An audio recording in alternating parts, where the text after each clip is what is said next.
Hey guys, how's it going? Awesome1000 here, and today I'm going to be bringing you an NBA 2K16 My Team Domination Mode tip video. Basically, this is for those guys stuck at 600 to 700 My Team points that just can't get over the hump and get that 880 plus necessary to beat every single team in Domination Mode. So let's get right into it with the points of emphasis. In my opinion, the offensive ones don't really matter, so you can just set those to whatever you prefer. It's the defensive ones where you're really going to notice a change in your team style of play. So for defensive focus and aggression, I'd suggest using Protect the Paint and Play Physical Defense. This basically just forces the CPU into taking a ton of contested shots, and this is going to lead to rebounds and fast break points. Of course, this is just a guideline. I've had success using the neutral points of emphasis as well. I'm not sure why, but every once in a while I'd get a game that was really tough using these points, and I'd switch to neutral, and instantly I'm blowing them out. So really just go with whatever you feel comfortable with, and you should do just fine. These don't really matter in the long run. It's just something to help your team out. The first thing I'm going to go over is offense. I've highlighted 11 keys that you should keep in mind when you're on the offensive end of the floor. So the first key on offense is post fadeaways. You're going to run a quick play for your big man by tapping left on the D-pad and down with the right stick. Once he's got good position, you're going to pass it into him and quickly hold the left trigger and the right stick away from the hoop to pull off a post fadeaway. This is probably going to be your go-to move on offense, and it should earn you a ton of MT through post move points and assist points. Next up is up and unders, basically just a variation on the post fadeaway. If you're having trouble with the post fadeaway, like I was here actually versus Bill Russell, he tends to block post fadeaways pretty easily, especially on a slower big man like Al Jefferson. You can do the up and under. Basically just tap up to get your defender out of position with the right stick, and then up again to put in an easy layup or a dunk like I just did. At number 3, we've got post spins. It's pretty much the same setup as fadeaways and up and unders, except that you're spinning the right stick towards the hoop and holding it. This is going to lead to some easy dunks and easy layups because the CPU, for whatever reason, can't seem to defend this move. So if you're having trouble scoring with the other options, I'd recommend using this. So at number 4, we've got passing out of the post. Pretty self-explanatory. If you see an open man from the post up, give him the ball. Hopefully it's some open layups. So at number 5, we've got free throw shooting. You need to shoot at least 10 in a game. You can shoot more, but you cannot shoot less than that. This is because to actually get the My Team points from free throws taken, you have to shoot 10. The goal is to get 100%, so if you can, try and find a big man that can shoot. And as you can see, it's really easy to draw fouls. Basically, just do the same up and under strategy we talked about earlier, and you draw some easy fouls. And finally, for post-up offense, we want to take care of the ball. Basically, watch for double teams, wait for your man to get good positioning, and spread the floor out so your big can go to work.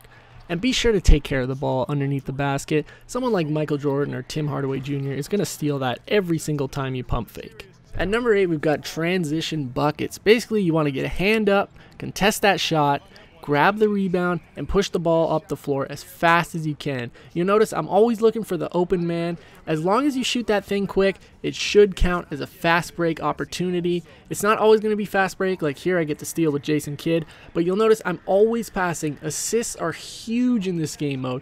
It's going to net you probably the most points next to rebounding, so you always want to pass to that open man. And it doesn't matter the open shot, as long as you're shooting that thing right away, it's going to count as a fast break point.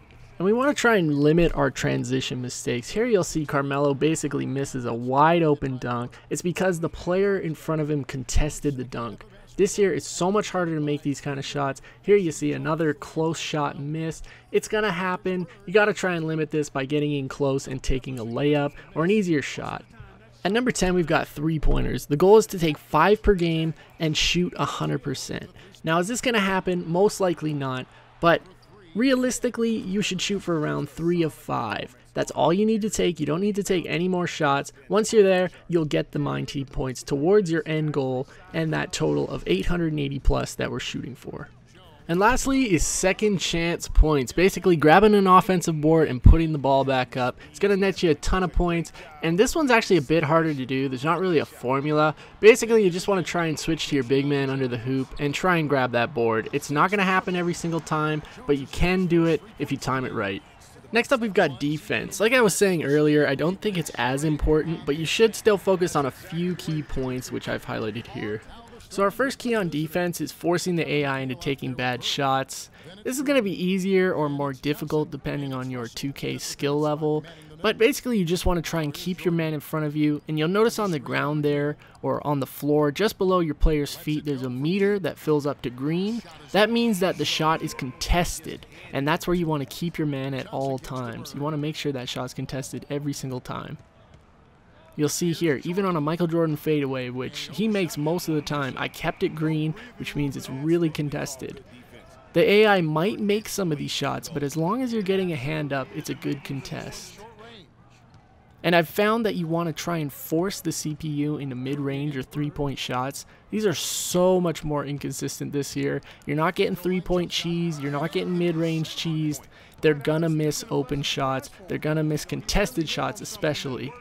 The goal is to keep your man out of the paint and keep them away from easy layups or easy dunks. Here you'll see Larry Bird gets in the paint, but we force him into a bad animation. The ref doesn't give us a foul, and he misses the shot. It's a good contest. This key is more so just to teach you the basics of defense and domination. This is going to minimize the CPU's points and maximize your possessions, which in turn is going to lead to more blowouts, bigger wins, more points, more MT, which is the whole goal of this. You want 880 plus, and this is going to lead you to it. Defense doesn't really matter in the MT in the end, but possessions do and scoring does. Next up, we've got rebounding. In my opinion, it's the easiest key to master. All you do, once the AI misses the shot, you switch to the nearest to the ball by hitting A, and then you tap Y to go up for the rebound. And the reason you have to do this on every single possession for every single rebound is because the rebound points don't actually count towards your total unless you switch to the rebounder. And you'll see here, Carmelo Anthony gets the ball, that's +6 rebound. Again, Magic Johnson throws that shot up, we switch to Big Al, another +6. If you don't do that, you don't get the My Team points. Third, we've got steals. In my opinion, the hardest key to master. All I do for these is double in the post or tap X while I'm playing on-ball defense. This might actually lead to a lot of fouls, but if you can master it and get a few steals, it's totally worth it. Lastly, we've got blocks. I find it's really easy to get blocks on chase downs and layups this year.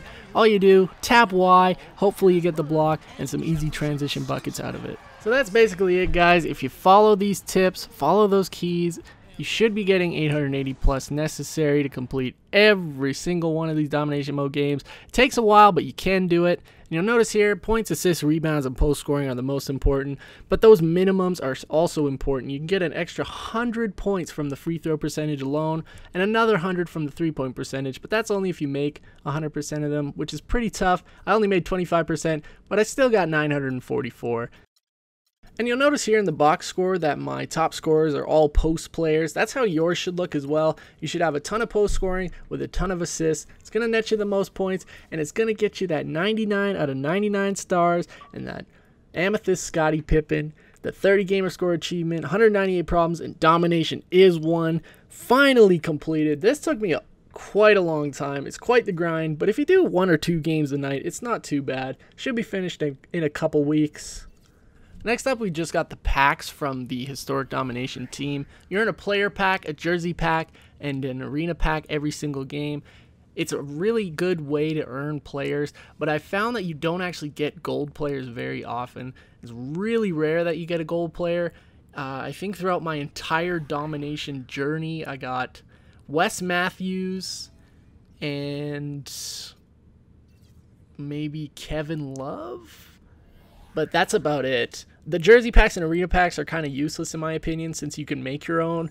They're really only there for collectors, but it's these player packs and Amethyst rewards that really make Domination worth it in my opinion. Here we get Sam Jones, great shooter, offensive threat overall, absolute beast. I'd recommend him on your team.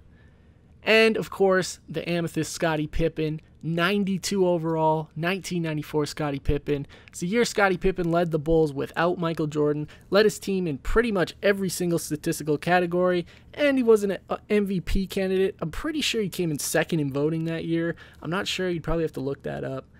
But 87 offensive overall, 92 defensive overall, 220 pounds, 6'8". You could run him at basically the 4-to-1 positions. 5's pushing it a little bit. You could Draymond Green it, but he's got a great driving layup, okay post fadeaway, insanely good mid-range. Okay, three-point shot again. He can make a few.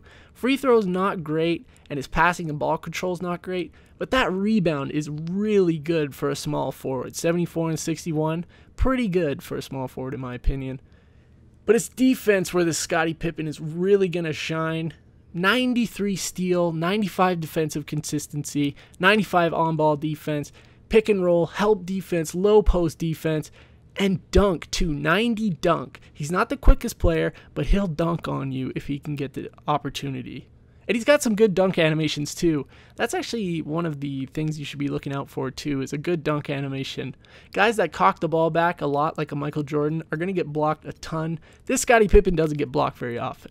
So that's it, guys. Thank you so much for watching. I'd love to hear any comments or feedback you guys have on this video. This is actually my first really heavily edited, commentated tutorial video like this. I plan on doing more, so if you enjoyed it, leave a like, leave a comment, just let me know what you thought of the video. That's basically it, guys. Thank you so much for watching. I'll see you later.